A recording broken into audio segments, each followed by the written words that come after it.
Welcome back to Super Sentai Review, episode 541. We are here discussing episodes 3 through 6 of Ryusoulger. Yeah, by the way, next episode is going to be very historical with that one, because it's going to be quite interesting to discuss, the two episodes to discuss that one. But here, it's kind of interesting. We have two standalone episodes plus a two-parter that pretty much ends the first general of the series. So in episode 3, we have the main three Ryusoulgers, red, blue, and pink, meet Ryu, green and black. And the way they're written, it's like they're written to be like, I kid you not, it's like the Go on Wings all over again, who think basically, even though they're the same type of ranger thing, like the same type of suits, they basically think they're better than they are because they've been out in the world longer than they have. Yep. And they think they're weak. And I'm like, I'm quite surprised basically that our Red Ranger didn't punch the Black Ranger Bomba in the face for this very dumb comment. Yeah, Cole basically should have punched Bomba in the face, but he did not. Nope, he did not punch in the face, which I kind of wished he would have.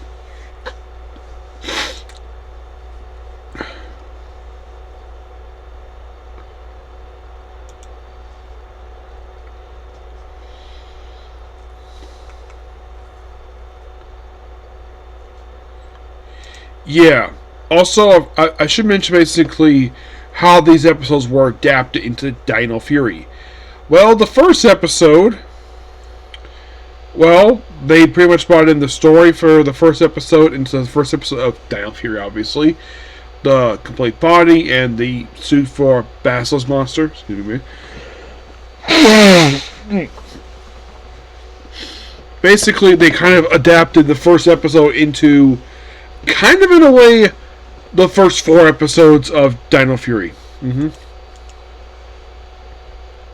Yeah, it was pretty much basically, that's kind of what they did, is that they brought footage of the first episode into the first 4 episodes of the show. Episode 2 was adapted for the opening episode, basically that's where they got the monster from, and the story itself was adapted for episode 2. In the third episode, which we'll discuss here, this in particular was adapted for, well, mostly put, it was, the story itself was adapted for a lost signal. That was episode 3 of the series. But the debut of Green and Black, that was for new recruits. And for basically a couple of the Zords, they basically were brought into episodes 5 and 6. Yeah, as for why the heck did it, I have no idea. In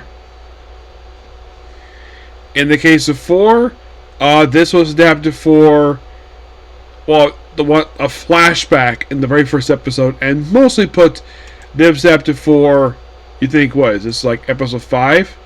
Yeah, episode 5. Yep, that's where they got this episode from, episode 5.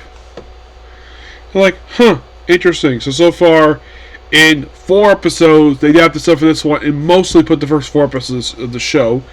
Episode 5 was adapted for, let me guess. Well, 5 was actually adapted for episode 7. Yep, episode 7. Though it did bring one character's debut and one into another episode. 6 was adapted for the episode Unexpected Guest, which was episode 8.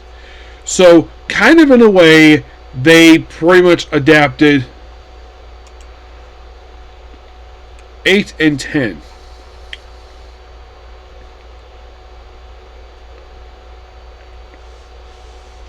Yeah, that's kind of in a way what they adapted for. So, in the case of 3, aside from the fact that we got a chance to have a meeting, like, because we kind of see brief cameos in the first couple episodes, the whole thing is, well, yeah, we kind of have the first in-universe appearance of Toa and Bumba, though this is a prop period stuff after they appeared in the in the Super Sentai Strongest Battle miniseries. And pretty much right here to save the original Ryusoulgers from being turned to stone from a Medusa effect. Which for some reason they don't refer to it as Medusa effect, despite the fact clearly it is.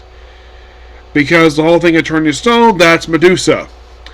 And by the way, the Monstar from this episode comes from their ally Uti, who is like a supporting character of theirs, and Toa. Yeah, they did something really kind of dumb with with Bomba, where it's like he develops this really stupid stance, like, oh, we gotta stop the Minus Star by killing the person who birthed it. I'm like, that's freaking stupid. Kill the freaking creature. It's not that hard.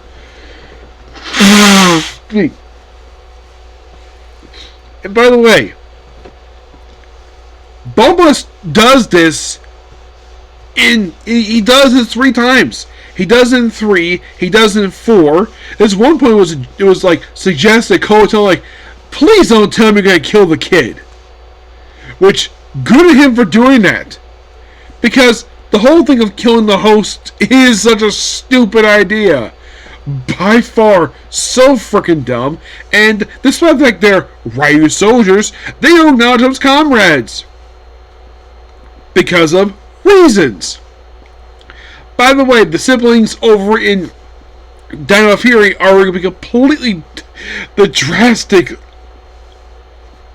changes of the siblings in Dino Fury. This one, in Dino Fury, they're much more decent people than they are here.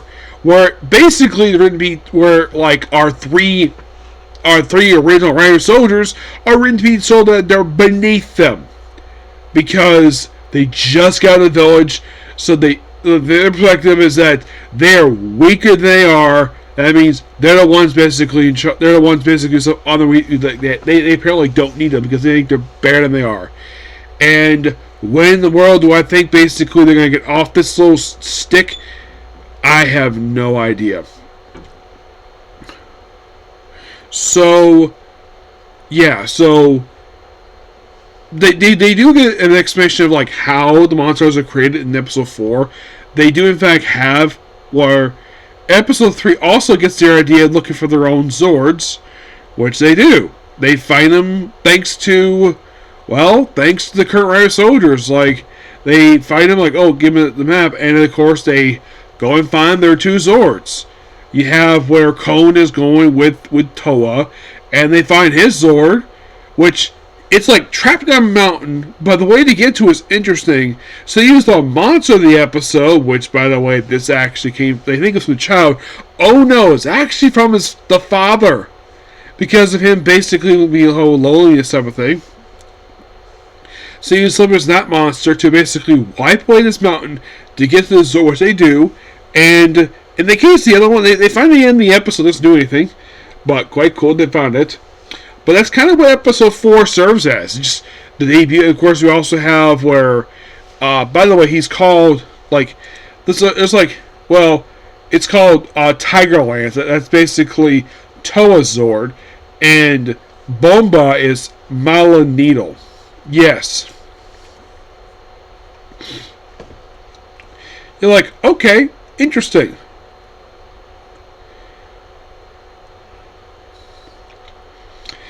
And I guess after they find him, I guess they figured out. I guess they figured though, oh, let's basically use this very interesting idea to. Well, I guess they figured out, okay, so we have all 5 Zords here. We're 4 episodes in. Let's have the next 2 episodes get rid of the first general. Who in Power Rangers referred to as Boom Tower.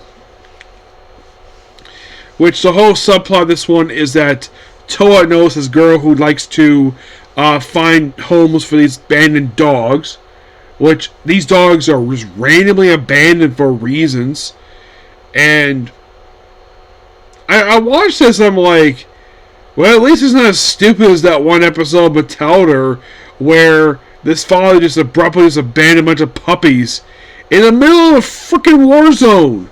I'm like, this guy is so freaking stupid. He was even called out for his bullcrap. I get the fact, yes, pets are expensive, but abandoning him the way he was doing was so freaking stupid. Yeah, but of course she feels lonely. She's with a cute little dog, and this creates a monster. And once again, Bomba takes out his sword to try to kill her. Because he still thinks that's a method to get rid of the monster. I'm like, battle the creature! Are you that freaking stupid? Yes, he is that stupid. I'm like, and I'm glad the fact that Ko is basically stopping him from doing this, because even he realizes, oh, this is stupid. Really stupid. Yeah, and also, apparently the creature is like a dog, so it basically just bites Toa and pretty much ever gets infected. And then this episode brings me the return of the Elder, first time since episode 1. And apparently, since the village was damaged, wasn't technically confirmed to be destroyed, he apparently decided to open a food truck. Yep, a food truck. Of course, they also got their hands in his thing to make a cure. He used his power to put it into a coffee pot, puts in 2 cups, cures it to, and then ever gets cured. And then they all basically, like, combine. Well, the first being supposedly episode 5, but they try again next episode. So then they combine all 5 swords into one to this big, humongous thing. First time in the. Also, I forgot to mention when it comes to the cockpits, it's like being in a hall of mirrors. And I saw this with the whole thing of like putting the sword in the middle and controlling it that way. I'm like, this, like, a lot of this show reminds me of Ginga Man. Here's some examples. The fact there are previous Ryusoulgers for the current generation. That's one. The fact their primary weapon is a sword. Yep.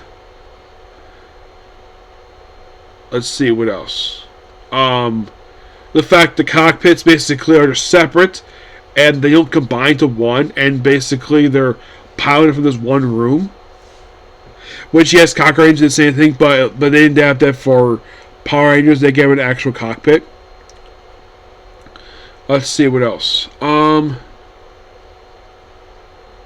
having the black line in the suit, that's a minor thing. But the biggest difference is that these are knights and those are warriors. Kind of the same thing, but that's the only similarities I saw. But also the whole thing of having multiple generals. That was something Ginga Man did, but that only had 4 generals. I said, freaking. Well, I read there was like 8 generals this show. Yes, 8. So then, of course, they defeat him. Of course, he's about to explode. So then, of course, Red proceeds to take out a Kiryu's soul to make him chubby, and then shove him off to space where he blows up. Now, you're probably thinking, like, has any time in Sentai before this ever shoved a villain off into space to defeat him? Well, to my knowledge, this doesn't happen very often. It very rarely ever does. Like, you probably think, does that in Power Rangers? Yes, it does. It has happened a few times. I think maybe you want to think of, like, you might think this ever happened in the show era. No. Did it happen during the 90s? It did. During one certain O-Ranger. And yes, it did happen also Mega Ranger as well. Car Ranger, no. They didn't shove people to space in that one. What about Ginga Man? Nothing I can think of, no. Go-Go 5? No. Time Ranger? No. They basically fought everybody on Earth. Gal Ranger? No. Hurricane Ranger? No. What about Deca Ranger? Nope. Not really. Like, next time a monster go to space at any point would actually be not until Kyroger. Though, they did kind of have a fight in space in Gokaiger. But, aside from that, it doesn't happen it very rarely ever does. Yeah. I'm trying to think, was anything else? Well, by the end of this, it's probably like they defeat the first general. Bulbover still refuses to call them comrades, despite the fact they actually are. And then the abbot is seen at the end of the episode with his food cart, and of course, well, Asano wants to see the elder, but nope, that can't happen here just yet. The reason?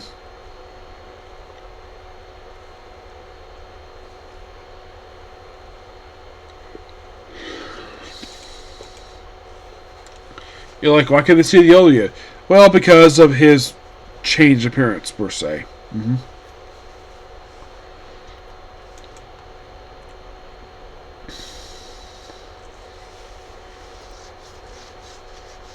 And this was technically his first time he appeared since episode 1 of the show. He doesn't really appear a lot, per se.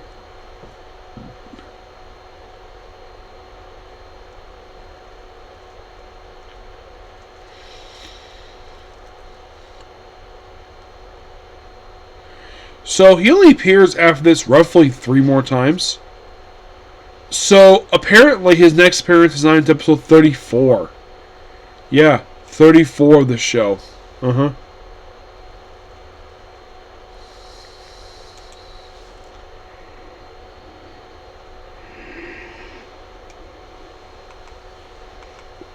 Yeah.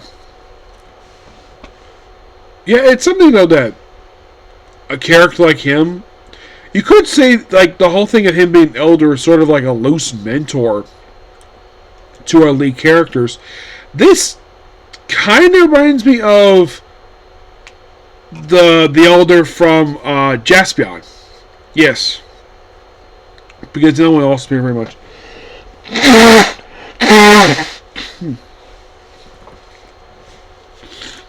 I would say here, but less than that. Also, the actor has since passed away. Though the actor himself was famous for playing the lead character of Ultraman from Return of Ultraman. Yep. He apparently passed away. He actually passed away just a few years ago from lung cancer. Though, interesting fun fact about him. He previously played the character Iki Kasumi from Hurricaneger, the father of, well, the Sentai counterpart to the Thunder Rangers, and he was a dick. Yeah, he was a terrible person.